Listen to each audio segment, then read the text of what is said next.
everybody. Welcome to the County Seat. I'm your host, Chad Booth.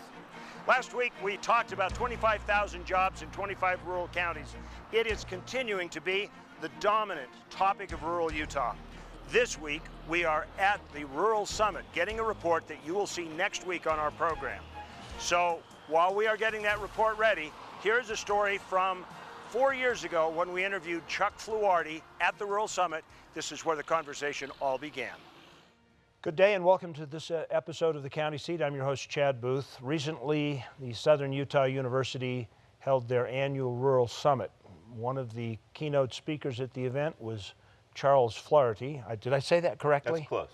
I'm sorry, I'm not real well versed in Irish. I'm Welsh in background. That's good. And you are the CEO of the Rural Policy Research Institute. He's agreed to join us for a conversation about issues of rural importance in Utah. Your institute group is actually funded by the USDA, and so your task mission is to look out for the interests of rural America. If we were to start this conversation by summarizing a trend of what's the future for rural Utah, there have been some people, even appointees of the current administration, that have said that it's becoming irrelevant and it's breaking down and it's falling apart. Would you agree with that assessment?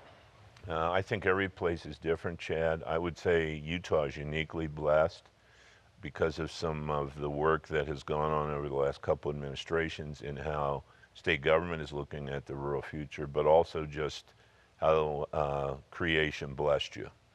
I'd say there are three trends that are going to differentiate how one rural place or one region is going to be better than another. And it would be these.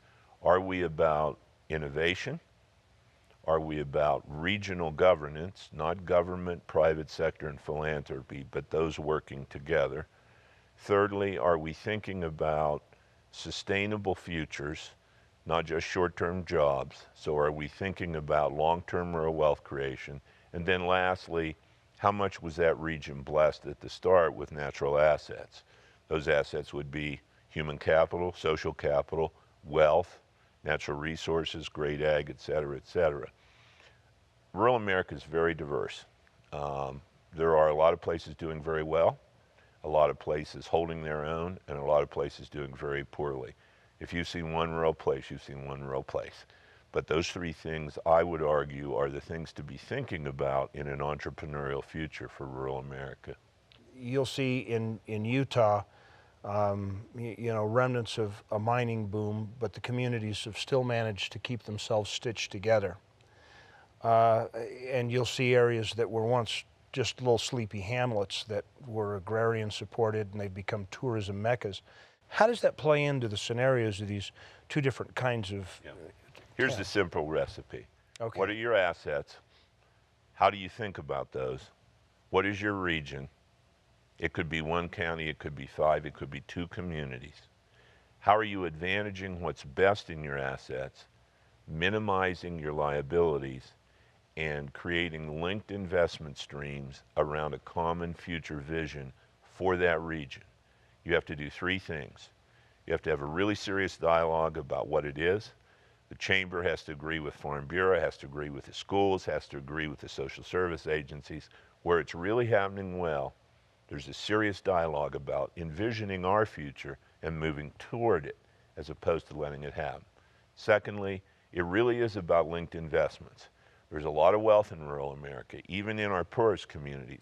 Is that being turned into a future there, or is that going to leave when those gentlemen die? And most often, the communities that have strong community foundations, strong schools, strong chambers are going to be better off. But the reality is there are some places that simply will not have the scale in the future to be what they once were. We need to name that. I understand you say there's dialogue. How do they identify how to get to that dialogue and how far they have to go to get that linkage with another community? It's going to vary with every place. There are places that have really good economic development officers. There are places that have great mayors, great county commissioners, great regional councils of government that are working together. It's going to vary a whole lot by the leadership in place. More than anything else, leadership in place is key. After that, you really do need to do a serious assessment of the value chains you have. If you're in a company town, a single business town, if you're in an extraction industry, how are we diversifying the economy so that when that leaves, there's still something here? But above everything else, it's really getting a serious look at what are our assets, what's the value chain in the cluster we can be in, how do we optimize that with other partners, and almost always, it's reaching beyond ourselves with that knowledge to build a regional scale to what we want to do. We will continue this conversation when we come back on the county seat. Go grab your notebook. I think if you live in rural Utah, you're going to want to take notes. We'll be right back. Look south to adventure. Look south to beauty. Look south to San Juan County. Out here, the road goes on forever, and what you'll find will change how you see the world. Climb on your OHV and discover forgotten landscapes and vistas that challenge the imagination. From Blanding and Monticello to the cliff faces of Monument Valley, we're open and ready for you to explore. San Juan County, Utah's Canyon Country. There's a little place on a Utah map where I was raised, where my heart's at, where the sagebrush grows wild and high, and the stars come out at night. Oh, there ain't nothing like being raised in the basin with a Ute reservation, skiing starvation, that Duchesne County life. Prepare to be demolished at the Juab County Fair in Nephi, Utah, August 7th through the 12th. Prepare for the extraordinary as we push the limits of excitement at one county fair that changes all the rules. Rodeos and demolition derbies are just the icebreakers and an event that makes teenagers face their fears in front of the crowd and takes robots and cupcakes to a whole new level. Think you know county fairs? Think again. August 7th through the 12th in Nephi, Utah. It's the Juab County Fair. Find out what makes us different. ATV? Check. Four-wheel driving? Check. Bouldering? Check. Mountain biking? Check. Hiking? Check. River rafting? Check. Adventure is about more than just crossing activities off of a list, but hey, if you can find a place that gives you everything you're looking for, all the better. In Emery County, you'll find the San Rafael swell, trails, lakes, and the small-town hospitality you're looking for. San Rafael Country, in the heart of Utah. Visit us and check something off your list. Welcome back to the county seat. Our conversation today is one-on-one with Chuck Fluharty, who is with the USDA in a think tank called the Rural Policy Research Institute. I'd like to pick up where we left off because we were talking about, you know, the visioning an economic future. Government is a part of this, local, state, federal. I'm sure that they cast a pall or paint a color on the tapestry of what a community does. What do governments need to be doing as far as their responsibility to foster this new paradigm that you're talking about? Chad, there's three things going on. Federalism is going to lighten its footprint over the next generation. We're in a new world. The relationship between the federal government and state government radically changing. That's going to exacerbate. People aren't aware of the level at which funding will be reduced. That's going to mean state government is going to work in new ways with regional and county governments, and that's going to mean those governments are going to work more directly with local governments, mayors, etc. Government is important because government can harm strategic innovation. Government can also help it. But the bottom line is this is largely with the firms that are there, the community leadership that's there, and the anchor tenants, and there are 4 or 5 of those. Education, the entrepreneurship community, the chamber, etc. Whatever the local asset is in the natural resource base, is it agriculture, is it an extraction industry, is it tourism, etc. And then lastly, the link between universities, regional universities, community colleges, and schools and grade schools. If those are working together, you will begin to get a yeasting of a commitment to a common vision. It needs to be driven by the private sector, so the chamber has to be there, the economic developers have to be there. But we are seeing wherever it feels right, government is collaborating like they never did before. The feds know they are going to need to be collaborators now. They are not going to be dictators. In many cases, these agencies are starting a whole new way of thinking about their role. That's positive, very positive. So government needs to do the very same thing we're asking communities to do. Collaborate, share, and try to work at a common future. It's very good to hear you actually say that the paradigm of federal agencies is actually changing, because there are probably a few dozen people watching this program right now who are throwing their shoes at the television set because they say, if it's changing, I'm not seeing it. Well, I would agree with them, but it is going to happen, and it's going to be driven largely by budgets. The federal government is shrinking. It's going to continue to shrink, and thoughtful, creative people who care about that and care about the relationship with governors and state legislatures are already thinking about how we do the new dance. And that's going to be very, very important, because every sector is a little different, and we have sectors that are largely controlled by the federal government and sectors where they control very little, our educational system. But you ask the question, government needs to innovate, collaborate, be less prescriptive, more flexible, and allow folks in communities to do the same thing. That isn't going to happen overnight, but it's going to happen. And the reason states are so key, let's look at your state. Utah is blessed right now. It didn't just happen. It was enlightened leadership. And state governors, legislatures, mayors are beginning to realize that if they think creatively, they can advance agendas at minimal cost that otherwise would not occur, because we're in a period where all of the checkerboard is changing. And in this creative chaos, new exciting opportunity for civic entrepreneurship occurs. Regional compacts, publicly led private sector investment, public-private linkages in workforce, on and on and on. The problem is that is happening more in metropolitan areas than it is in rural areas. Part of it's our culture, part of it's our scale is smaller. We really need to ramp up how that occurs in our rural countryside. How do you do that? I mean, there are probably people going, okay, great, I'm on. How do we do it? Well, we won't get it done on this show, but it's about leadership. Everything is about leadership. And that can be a church. That can be a community college. It can be an insurance company. It could be a chamber. But I've got the greatest job on earth. I travel all around the country and, just like here today, learn about innovation that's occurring at the state and sub-state level.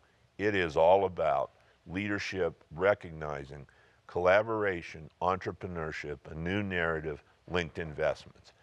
If you're doing it the same way you did 5 years ago, you're dead. Okay, so the thought just entered my mind.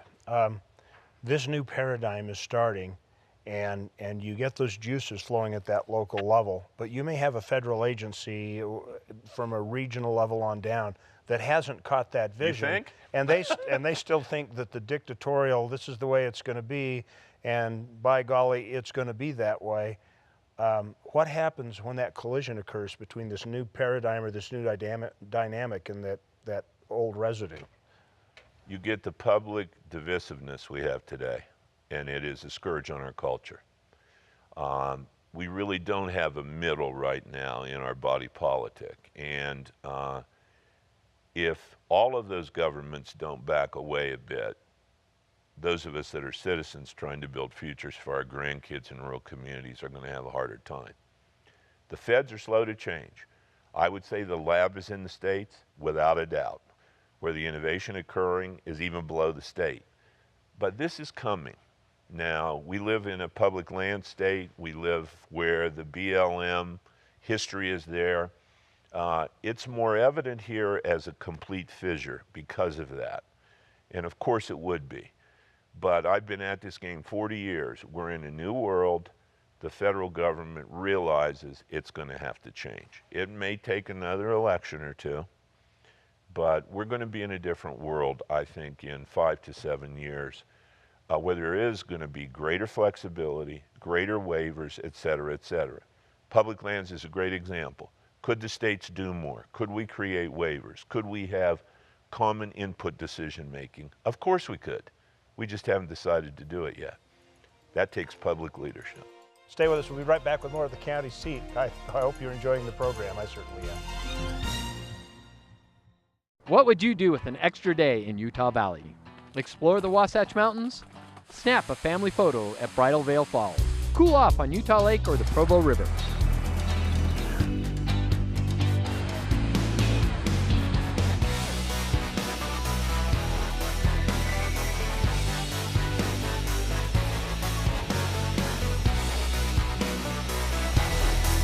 No matter what you're searching for, you can find it in Utah Valley. Bring everyone together.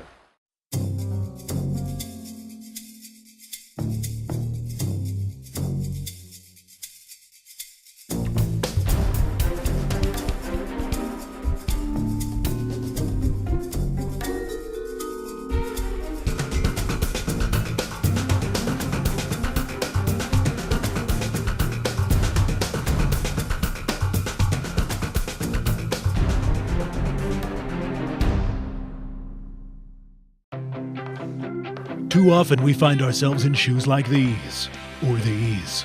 Wouldn't it be nice to change into something more like this, or this? How about these? Put on whatever shoes you prefer and come to Beaver County.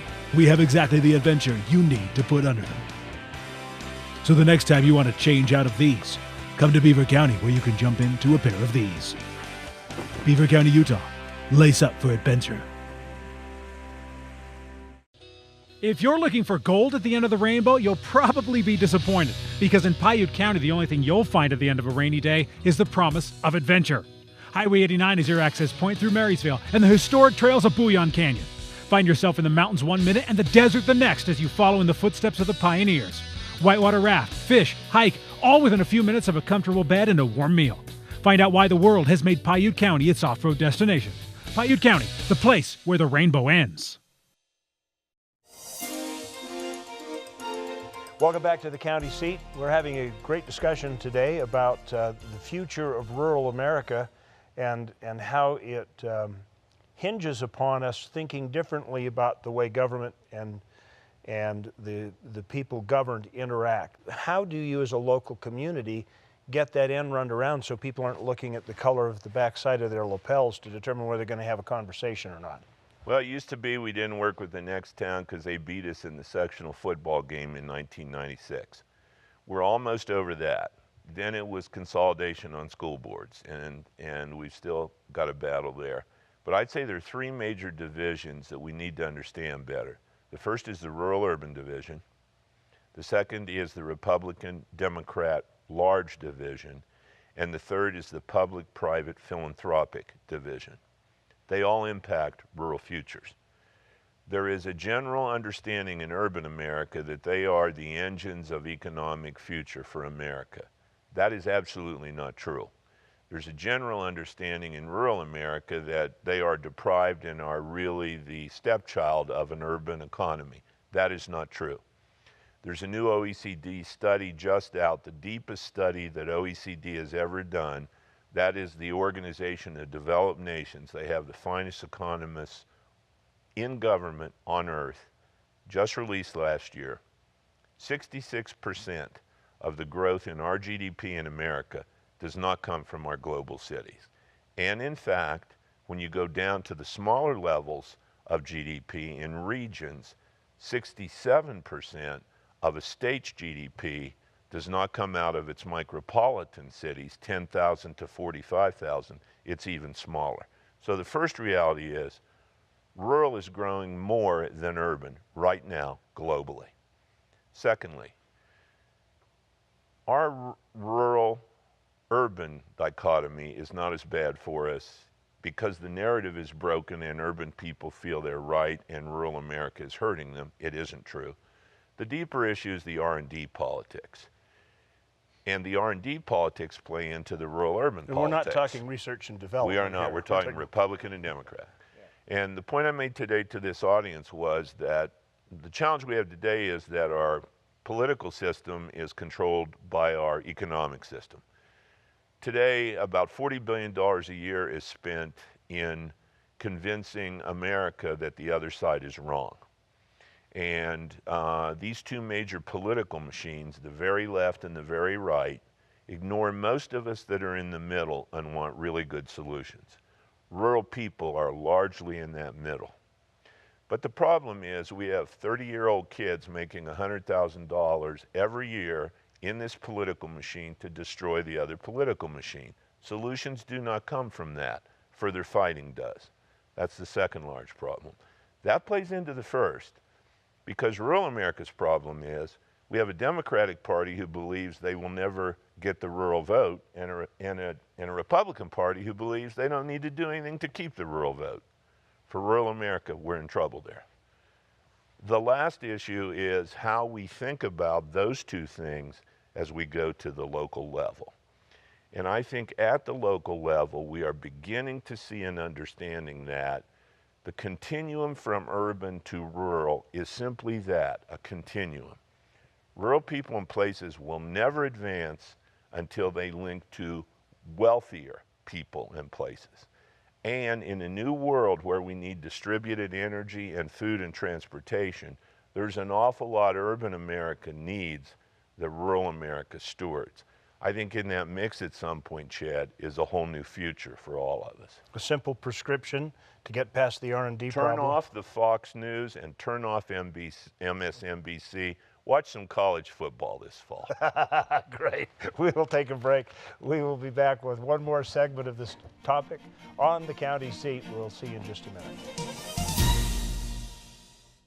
There is a place where looking out means looking in, where an impression lasting only a few seconds will be imprinted on a life forever, where courage is forged and innocence rediscovered, where remembering is rewarding and forgetting unforgettable.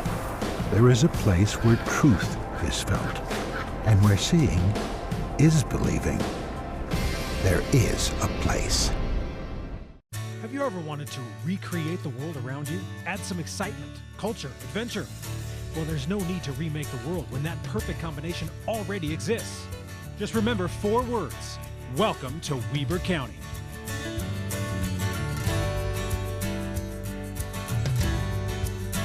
In Ogden, you'll find everything you're looking for, from the top of Powder Mountain to the restaurants of our revitalized downtown. Ogden, Utah.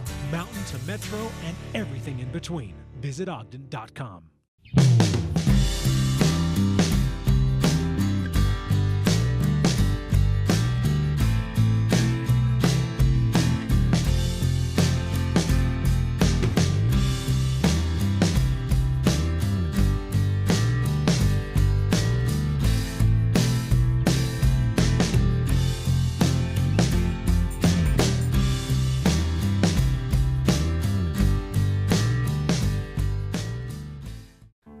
Crave adventure? Do you want to escape and find a new world to discover? Do you sit around wondering what to do next? Well, if you answered yes to any of these questions, you need a prescription of At Your Leisure, Saturday nights at 10:30 and Sunday morning at 9 on ABC4 Utah. Welcome back to the County Seat. We're having a great conversation with Chuck Fluharty today about the future of rural America. We've kind of covered where we're going wrong, what we need to do, how we need to turn off the TV. I might add, not this show, please, because this is about government, not politics. Now let's talk about the prescription. What do we need to do? Okay, it's very easy, but hard to do. We need to change the rural narrative in this nation.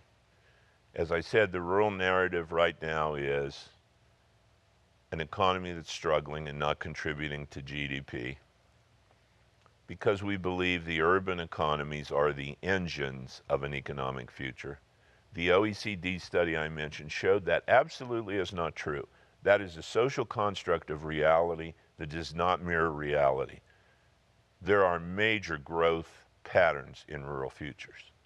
So first of all, rural is about national prosperity. The goal of every nation is to increase its GDP. Rural America has a huge, huge opportunity to contribute to that in new and exciting ways. Second is resilience. 40% of our people live within 50 miles of a coast. You know what global climate change has done recently. We know that pandemics are coming. We know there's a new SARS bug out there. We are going to have major crises in our future. I want to argue that the social diseconomy of our urban places is at least as risky as the social cost of distance in rural areas. Rural America offers a tremendous resilience and sustainability opportunity to the nation. We are distributed in smaller regional economies. We can be self-sustaining. It will improve all of our economies if we can build food systems, energy systems, education systems, entrepreneurship systems within a 5 to 10 county area. Lastly, and perhaps most importantly, is cultural, history, arts, and amenities. Rural America has 5 things urban America does not produce: clean air, clean water, safe and affordable food, safe and affordable energy, and history, arts, culture. All of the things that amenities necessary for an urban future are sought out in rural areas. We need to begin to engage our urban brothers and sisters from not a position of weakness and whine, but a position of recognize what we bring to you and let's work together to increase America's advantages in all of these areas. That should be the new narrative, I think, Chad. So it's as simple as telling a new story? Telling a new story in exciting ways to the people we aren't talking to. Rural Americans are very good at getting together around the coffee shop before they go out and do chores and whining a bit about how no one understands them. There's a dark side to that culture. Shows like yours, fortunately, are beginning to break that down. We need to find new ways to deal with the public intellectuals in urban America, the housewives in NYSAC, New York, who don't appreciate what rural Utah is bringing to them. It is their livelihood. I love all this about the global cities. How long will that concrete go without air, water, food, and energy? Not too awful long. Rural people and places are the stewards of all that. It's a blessing to our nation. We need to tell that story in a way that unites us, not divides us. Excellent. Gosh, we've wrapped this up. I would actually like to, and this is going to drive my producers crazy, I still have an area that I'd like to cover. We can't do it on the broadcast part of the show. Would you stay over and let us do one more segment? Yeah, sure. Thank you for joining us. If you want to continue the conversation, I'd like to look at the education role in all of this, and we will do that on the website side of the county seat. Thank you for joining us. Remember, the county seat is the show that is about local government, not local politics, and that local governance is where your life actually really happens. So stay tuned, take notes, and tell your friends to watch the show. Thanks for joining us. We'll see you next week.